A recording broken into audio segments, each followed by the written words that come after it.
Hello everyone, আজকে আমি তোমাদের সাথে শুটকি ভর্তার রেসিপি শেয়ার করছি।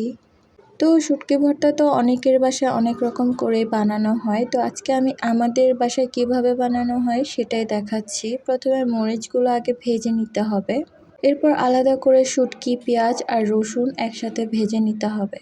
তো আমার ভাজা শেষ। এখন আমি লবণ দিয়ে আগে মরিচগুলোকে ভালোভাবে মেখে নিব।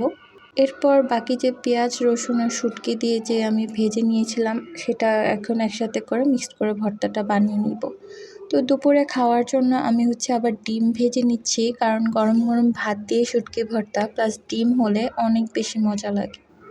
তো এই তো কথা বলতে বলতে আমার ডিম ভাজা শেষ। তো এখন গরম গরম ভাত নিয়েছি আর শুটকি ভর্তা, সাথে শসা নিয়েছি আর ডিম ভাজা নিয়েছিলাম, ডালও করা হয়েছিল। আমি শুধু শুটকি ভর্তা আর ডিম ভাজা দিয়েই খেয়েছি, অনেক বেশি মজা ছিল। তোমরাও বাসায় ট্রাই করতে পারো।